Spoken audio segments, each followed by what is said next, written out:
திடீர்னு ஒரு பொம்பளை பிள்ளை தொலைக்காட்சியை பார்த்தீங்கன்னு வச்சுங்க, டிவியை திறந்துன்னு வச்சுங்க, உங்க என்ன ஈர்களில் ரத்தமா? ஹெல்த் வேலை இவ்ளோ கவனம்? அப்போ பற்களுக்கு இப்போ கேளுங்க உப்பிஞானம்.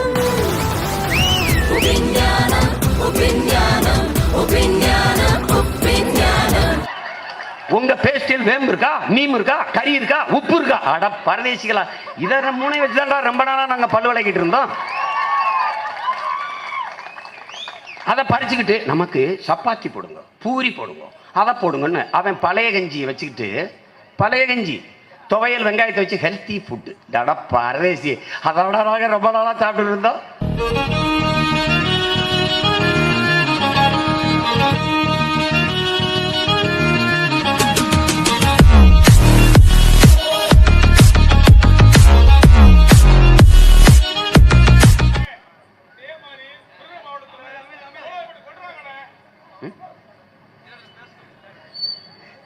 கொல்றாங்கன்னு சொல்லு. யாருக்கு போட்டா ஓட்டு போன தடவை?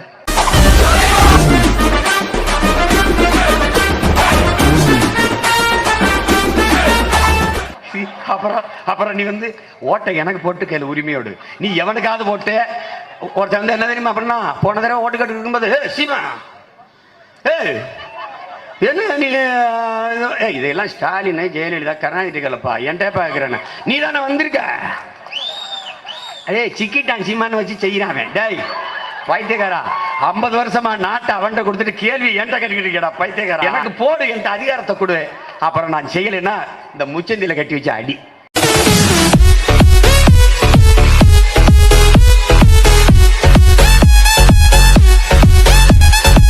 வந்து அப்படி டப்புன்னு விட்டு விழுந்துட்டான். விழுந்தா அப்படியே எந்திரிச்சு, சீமா நீ போட்டு இங்க வா, என்னன்னு கேளு, வா. எங்கடா? டாஸ்மாக் கிடைக்க. ஏய் 100 ரூபா இருந்தது 110 ரூபாயா ஏத்திட்டான். வந்து கேளுன்றான். அட பாவிகளா, அவனுக்கு ஏதோ பிரச்சனை, அவனுக்கு அது பிரச்சனை. என்ன பண்றது சொல்லுங்க? கடை மூடிட்டா என்ன பண்ணுவீங்க? செத்துருவேன் சார். மதுவே இல்லைன்னா செத்துருவேன். மது ரத்தாத உட்காந்து எடுக்கிறேன். 12 மணி ஆகிட்டாங்க. நான் காலையில குடிக்க வேண்டியவன் நான். இதுவரை தமிழ்நாட்டில் அம்மா உப்பு, அம்மா உரம், அம்மா உணவகம் அதான் இருந்துச்சு. இப்போ இந்த வரி, ஜிஎஸ்டி வரியும் அம்மா வரி தான் இப்பதான் நமக்கு தெரியுது.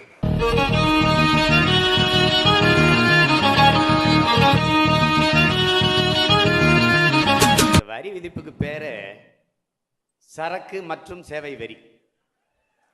சரக்குக்கு மட்டும் இல்லை வரி.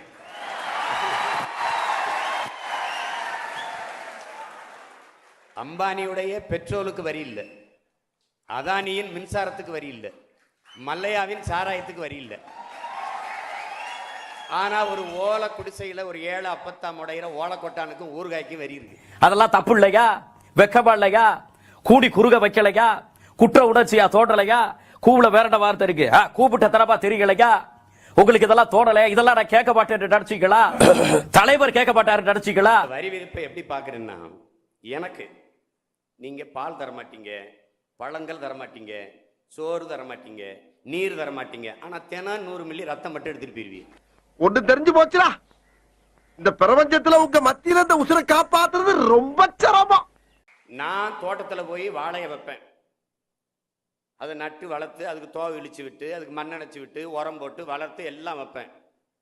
அது தார் விட்டு பழுத்து தொங்கும்போது ஒரு யானை வந்து கொலையோட தின்னு போயிடும்.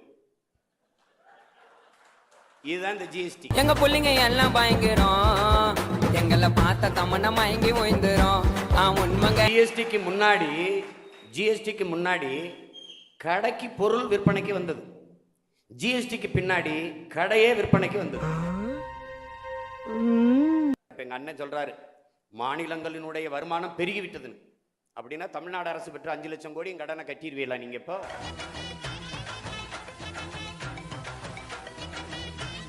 ஜிஎஸ்டி வந்த பிறகு எந்தெந்த பொருளுக்கெல்லாம் வரி கூடிருச்சுன்னு சொல்லுங்க, இதுக்கெல்லாம் வரி அதிகரிச்சுட்டாங்கன்னு சொல்லுங்க. வரியை குறைச்சிருக்காங்களா அதிகரிச்சிருக்காங்களா? ஒண்ணும் இல்ல, நீங்க மெழுகுவர்த்தி, ஊதுவத்தி, ஓலக்கொட்டா, ஊறுகாய்க்கு வரி ஏற்றிருக்கீங்களா இல்லையா? முன்னாடி வரி இருந்ததா இல்லையா? நீங்க பாதிப்பு இல்லைன்னா நெசவாளர் எதுக்கு போராடிட்டு இருக்கான்? எதுக்கு திரைத்துறையை கடமை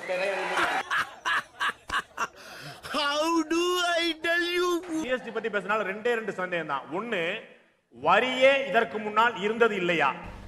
யார் யாது கேக்குற கேள்வியை பார்த்தா ரிப்போர்ட்டர் மாதிரி தெரியல. யார் அது? பர்கருக்கு 5 விழுக்காடு, கடலை மிட்டாய்க்கு 18 விழுக்காடு, தங்க பிஸ்கட்டுக்கு 3 விழுக்காடு, மக்கள் சாப்பிடுற பிஸ்கட்டுக்கு 18 விழுக்காடு. இந்த 5 விழுக்காடு ஜிஎஸ்டி விதிக்கிற கனடா நாடு கல்வியையும் மருத்துவத்தையும் சரியாக சமமாக தரமாக இலவசமாக கொடுக்குது. என் நாடு அதை தருமா? இந்த கேள்வி நான் என்ன கேட்கிறேன், இந்த வரியை நீங்க எடுத்துக்கிறீங்க, 28 எடுங்க, 30 கூட எடுத்துக்கிறீங்க, இது என்னவாக எனக்கு எந்த வடிவத்தில் திருப்பி வரும்? என்ன பொழப்பு இது? நம்ம வாழ்க்கை எதை நோக்கி பயணமா போய்கிட்டு இருக்குன்னே தெரியலையே. ஜிஎஸ்டிக்கு திருக்குறளை எதையுமே நம்ம பாட்டன் பாடாம போயிட்டாரோன்னு நினைச்சோம். பாடியிருக்கிறார், வேலோடு நின்றான் இடுவென்றது போலும் கோலோடு நின்றான் இரவு. இதுக்கு என்ன அர்த்தம்?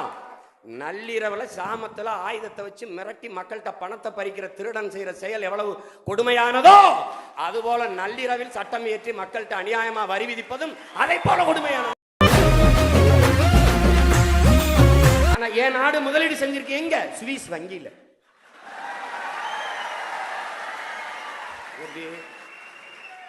சுவிஸ் வங்கியிலிருந்து கருப்பு பணத்தை கொண்டு வாங்கன்னா அப்பத்தான் சுருக்கு பையில இருந்து கருப்பு பணத்தை எடுக்கிறது. பண மதிப்பிழப்பில் என்ன சொன்னாங்க? பொறுத்திருந்து பாருங்கள், 6 மாசத்தில் நாடு சொர்க்கமாக போகிறது, எங்கேயோ போகிறீர்கள் எல்லாம். கடைசியா வளரும் நாடுகள் பட்டியலிருந்தே நம்ம நாட்டை தூக்கிட்டான்.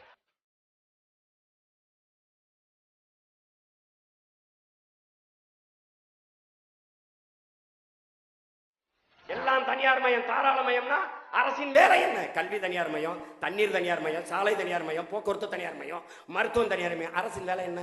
கமிஷன் வாங்கிட்டு கையெழுத்து போடுறதா? இது அபாண்டமான குற்றச்சாட்டு. வேணும்னா வழக்கு போடுங்க, நீதிமன்றத்துல வந்து நான் குற்றமற்றவன் நிரூபிக்க தயார். ஐயா, நீட் தேர்வில் என்ன முடிவு எடுத்திருக்கீங்க? உச்ச நீதிமன்றத்தினுடைய தீர்ப்பை நிறைவேற்றுவதாக நாங்கள் இருக்கிறோம். இந்த டாஸ்மார்க்ல ஒரு 3000 கடையை மூட சொல்லிச்சு, அதுல என்னவாக இருக்கிறீர்கள்? 2500 தடுப்படைகளை கட்டுவதற்கு போராடி கொண்டிருக்கிறார். இங்க 3500 டாஸ்மார்க் கடைகளை திறக்க போராடி கொண்டிருக்கிறார்.